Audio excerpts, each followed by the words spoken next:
we opened a small little tiny shop in downtown Damascus, and that whole thing really grew massively. But unfortunately, the whole factory was bombed, and we left the country in 2013, became refugees. I was going down the stairs at the airport, and they were saying, "Welcome to Canada, Tareq." It was really the loveliest moment of my life. He just looked at us and he said, "I'm a chocolatier. Where can I get some chocolate?" The story about our chocolate ending up in the International Space Station is just a phenomenal one. You really don't know the value of Canadian citizenship until you lose your sense of home. My name is Tareq, and here I am.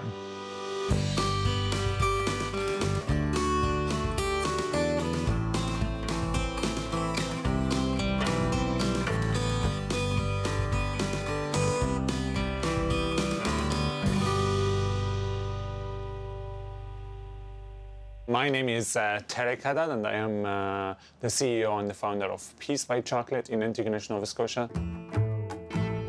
The whole thing really started in 1986, back home in Syria. We opened a small little tiny shop in downtown Damascus, and that whole thing really grew massively to opening one of the largest chocolate factory in the Middle East. By 2002, 2003, we had in the factory hundreds of employees and thousands in distribution network. But unfortunately, the whole factory was bombed in 2012. Not only the factory was destroyed, but also we lost our house, we lost our lives, we lost our schools, we lost our, some of my family members, they were killed in the war. From what I understand what's happening in Syria is we had climate issues, and climate issues created discrepancies of who shared what in Syria. And a lot of people came into the cities, and then the different things that happened in Syria that created civil war. My father was at the factory the day that it was bombed. He left the factory 10 minutes before the explosion happened. Me and my brother, we were on the sidewalk. I came from my shift at the hospital and was talking to my brother. And the rocket hit near me and my brother, like 10 meters in front of me and my brother. And I carried my brother, I ran to the house, and I told them that it's not time to do business, it's not time to do medicine. It is time to survive. It is really time to get out of the country, and we left the country in 2013, became refugees. After we arrived in Lebanon, it was really the time as we were living as refugees, which is considerably not taking you as a human being, but taking you as a number. So that's really why I was always thinking about moving with my family to a country that will respect the humanity, that will respect their dignity and just save the integrity. And I truly believe that being a refugee in Lebanon was certainly the thing that changed my personality and the personality of all of my family members, just to wake up of that comfort zone and start thinking about how did we end up there, how we can improve our lives to the better, and how we can improve the lives of the others so they don't have to suffer like we did. Operation Syrian Refugees was Canada's response to the humanitarian crisis in Syria. Over 100 days, beginning in November 2015, the Canadian government worked from coast to coast with citizens, private sponsors, non-governmental organizations, and provincial governments to welcome more than 25,000 Syrian refugees. Some of these refugees ended up in Antigonish, Nova Scotia. We just knew clearly a family was coming. We don't know who was coming. And what we heard first was that a son was coming. And of course, that's Tareq, but we didn't know who it was and who was coming. And then we knew that the mother and father and possibly some more of the family was coming very shortly thereafter. I was going down the stairs at the airport, and I saw a group of 30 people. They drove from Antigonish to the airport to welcome me. And they were carrying signs with my name. They were saying, "Welcome to Canada, Tareq." It was really the loveliest moment of my life. We didn't ask Canadians for anything other than arriving safe at the airport, and then we will take our lives by ourselves. But really, Canadians, they didn't stop the welcome at the airport. They continued till the end. All of a sudden, we've got people landing in small towns and big cities all over the country, and certain ones came to Antigonish. And we're really glad that they did. It made a big contribution to the community. And after I landed here, I really made it a commitment for me just to give back to such a great family. I don't call it now a town, it's my family. The town promotes the values that we all fight for safety, for peace, for freedom, for community participation, and completely saving your human rights. You have the right to do anything you want. I remember that my father and we thought that we might start a chocolate company in Antigonish within the next 20 years. We thought that it's very hard for us to combine between learning the language, between learning the culture, between getting integrated, getting my siblings into school, continue our studies, and also building a business. Our fact really was wrong because it didn't take us 20 years, it took us 20 days. Isam didn't want to sit still. He just looked at us and he said, I'm a chocolatier. Where can I get some chocolate? And our daughter was involved in making truffles at a farmer's market for 4 or 5 years. So she just brought him a bag of Calabo chocolate and he made them in ice cube trays. My father was not speaking the language at the time. My mother also was still struggling to make sense of her new journey, and my siblings were still adjusting. And I felt, as the person who brought our family here, I felt really a responsibility that I really need to make sure that the business is started and make sure that our family are contributors, they're not takers. So we did not come here to take jobs, we came here to create them. I certainly realize that you do not need much to reach your inner peace. You just really need to take on the opportunity that is in front of you and make the best out of that opportunity. And if you do not find an opportunity, go create yours. I think there is a space for everyone here. To run a small chocolate factory, Isam and Tareq had a sense of what they needed to get back on their feet. They knew how to make chocolate, they knew the diversity of what might be enjoyed, but they didn't know where to get all the stuff. So what we found was a lot of people willing to help. It's like left, right, and center, somebody was willing to step forward. Once Isam had molds, a tempering machine, then he could make his chocolates. A group of community people came together, so myself and 3 other families, and said, let's look at how we can get the Hadhad family a small loan to build themselves a little chocolate factory right beside their home. We had electricians on the doorstep. We had a floor on the doorstep. There must have been an eclectic mix of coordinated individuals that came in and just helped them build the factory together. And all of a sudden, a very small shed was food safe, set up, and Isam was making his chocolate out of there.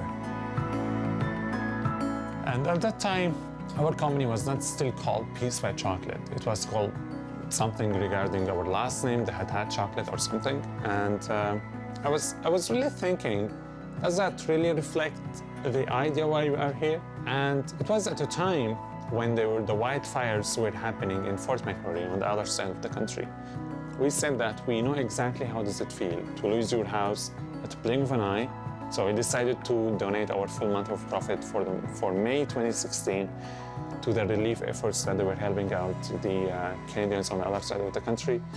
And that really launched an initiative that was joined by thousands of newcomers and immigrants across the country to give back to the welcoming hands that really received them. So the company, the official name of the company came after this incident. When a small business grows, it's like a growth for the whole community that you live in. We started making 500 chocolate pieces to thousands of chocolate pieces every day now.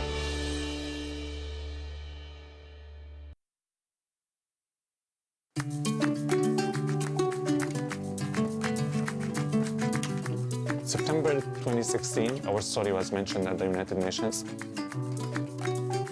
We were watching the news, listening to the speech, and then the Prime Minister mentioned our story. He was talking about us in front of the leaders of the world. Antigonish is a small community in Nova Scotia. Thanks to their leadership in their community at the beginning of this year, the Hadhad family arrived in Antigonish from the refugee camp in Lebanon that had been their home for the past 3 years. By May, their home-based business was doing so well that they were able to donate their profits to the Canadian Red Cross to help out with relief efforts in Fort McMurray, right on the other side of the country, which had been hit hard by wildfires. Just 8 months after arriving in Canada, the family realized their dream and opened a small chocolate factory in their new hometown. It's called Peace by Chocolate. We realize how lucky we are, how honored we are to be picked up by the Prime Minister of the country and being shared on such international level. And the Antigonians were really appreciative to us. Like, they were coming to us and they were saying how thankful they are that we came to Antigonish, but they really don't know how thankful we are that for them that they brought us here. There are things in life that you really can't ask for. There are things in life that happen, and the only thing that you can really react is just being grateful, being thankful, and also try to find a way to help others by using such fame and celebrity. Peace by Chocolate's exposure kept growing, and soon there was another unexpected surprise. We went to the local Sobeys and we were introduced to an Atlantic rep, and he took interest in the chocolate. He knew that it was being talked about, it was very favorable, the clients were liking it, and he offered to put some in some stores. One day I'm in Halifax and Tareq, he just turned to me and he said, "We just got an order from Sobeys." And I said, "That's great." And I was expecting it would be a small order. It was huge. It was so big that when Tareq gave me the time frames on it, it was just like, how are you going to deliver to a company of that magnitude that wants a cross-country distribution? Like, they wanted in all the stores right across the country. So you go from being a very small chocolate factory to how do we meet that demand?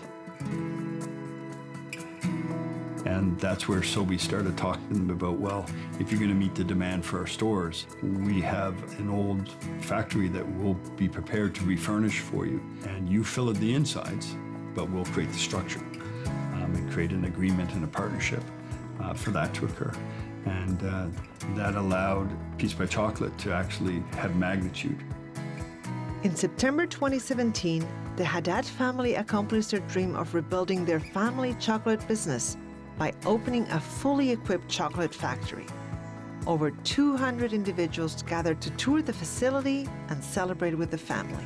We started bringing machines, we started hiring people, as now our company not only distributing in Antigonish, not only in Atlantic Canada, it's now available nationwide from coast to coast to coast in all of Sobeys stores, where we started making around 500 chocolate pieces within a week to thousands of chocolate pieces, tens of thousands of chocolate pieces and bars every day now in the new factory. In everything we are making, it's like a reflection of our integration. So whenever you open the box of the chocolate, you would see that there are certain things that we took so much care in building, which are the little shapes of the chocolate. There are maple leaves that represent our integration in Canada, and there are the Damascus roses into the box. And at the end of the day, the taste is great. Like, that's what we always try to focus on. Three main things that every business should care about. The first thing, they should care about their community, that they supported them since the beginning. The second thing is they should care about environment. And the third thing is they should care about the type of things they are making, their products, because their customers will not come back if they mess up. And definitely the first and major thing was the community part of it, because if you're not caring so much about your community, you are disgraceful. You're not really appreciating what others has done for you at the first place. And when a small business grows, it's like a growth for the whole community that we live in. When we are growing, it's not only Peace by Chocolate that it's growing, it's the suppliers for Peace by Chocolate. It's the small businesses that they sell Peace by Chocolate products in it. So that's the way how we now look at things. I couldn't really think of a better way that my family could start their sweet life in Canada other than rebuilding the base, the core thing that we were making in Syria, but transforming it to be really built on the values that we should all care about: social justice and peace. I truly believe that the mission that we have been on has inspired more people than I would have never imagined, it would have been possible. We have touched many hearts because we use that vehicle that we have, which is the sweetness that people were looking for. And whenever they taste it, I think they start reflecting how this ended up in the north and who made it and why they ended up here. And then all the backstories that we have been sharing is certainly affecting change in one way or another. We woke up to the fact that this country is a land of opportunity very early on, and we really invested in ourselves and in our community. But there are some really key milestones that they will be unforgettable. The story about our chocolate ending up in the International Space Station is just a phenomenal one. You know, I built up friendships back in 2017, 2018 with a lot of people that they work with NASA and a lot of Canadian American astronauts. And one of them was Dr. Andrew Fussell and his wife, Indy. And it just happened that Dr. Fussell was just going up to the International Space Station back in 2018. And Indy wanted to surprise him with a birthday gift. And because he's a Canadian American citizen, so he really appreciated so much, you know, having something from Canada to share up there with his fellow and colleagues from the United States or from Russia or from other countries. We took pictures up there in the International Space Station with our chocolate just floating with zero gravity in probably the furthest spot that our chocolate has been. And when I saw the pictures, I just realized, you know, from Syria to space, there are really no limits to where the company can go afterwards.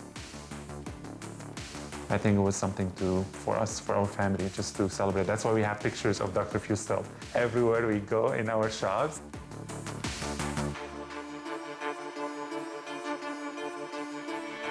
Since 2018, the entire family has gotten their citizenship. I thank God every day that we chose Canada. Canada is an incredible place where we can imagine infinite possibilities.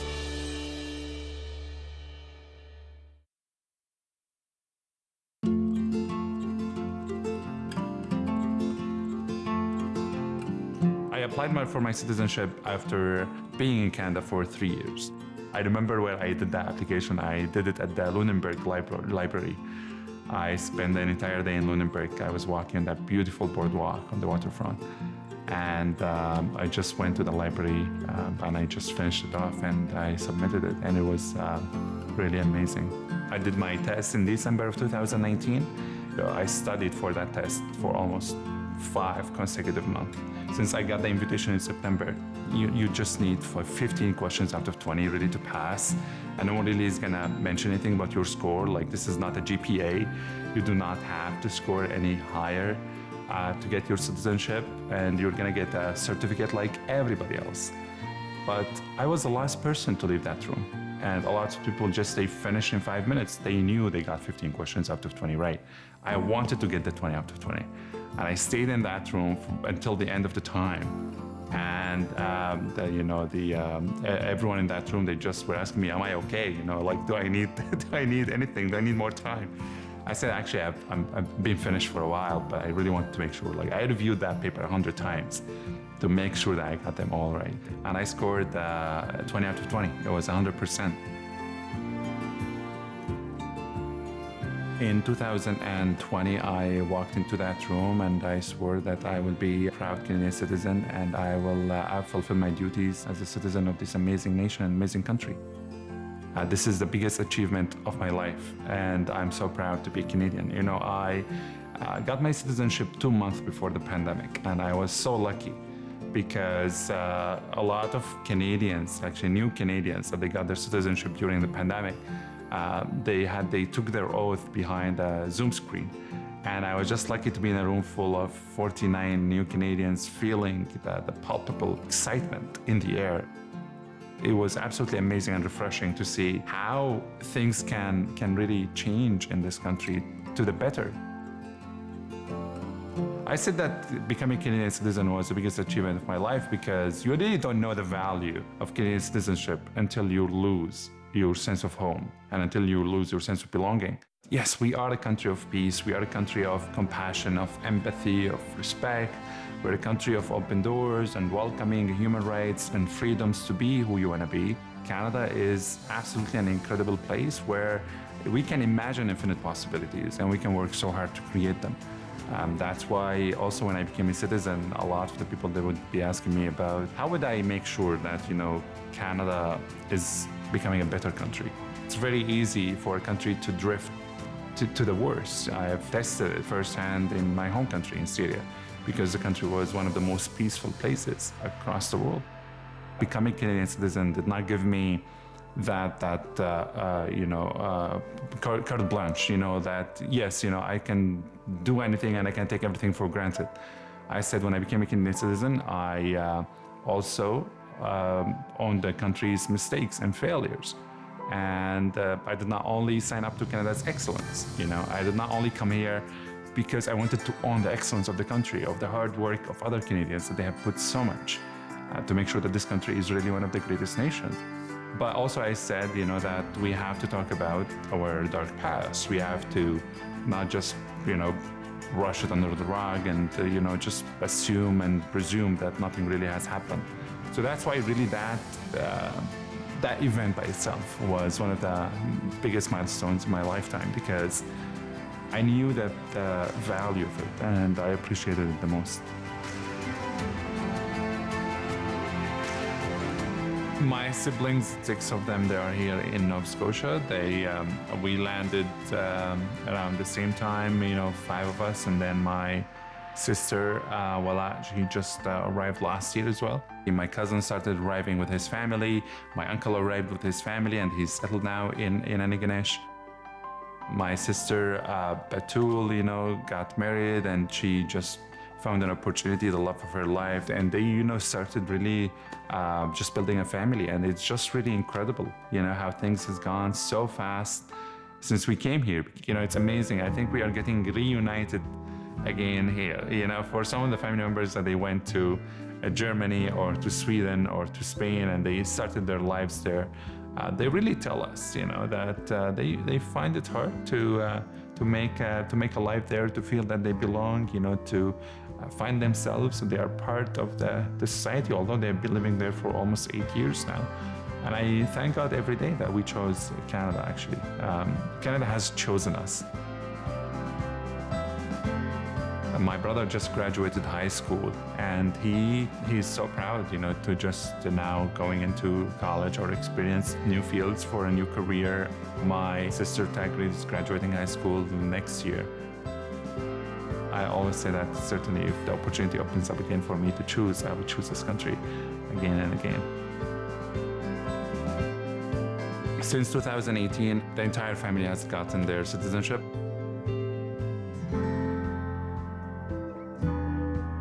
I truly believe that, we are living in a time when we have to be contributors and we have to really be great reflectors on why we came here in the first place. My grandmother used to say, you have to know where you came from to know where you're going. And I always, think about the moments that are happening now and what they mean for me in the future. In 2017, I met with Jonathan for the first time. My name is Jonathan Kaiser, and I'm the creator behind Peace by Chocolate, the movie. When I came to Canada, downtown Halifax was so out of reach. So we opened that store back in 2020. I think it was something out of this world. You would never ask the person who's holding the most powerful position in the world to get your chocolate bar and hold it in front of all the cameras in the world. We were born 5 minutes away in Damascus. We've never met. So we got married at Pier 21. No one can go back and start a new beginning, but everyone can start today and make a new ending. My name is Tareq, and here I am.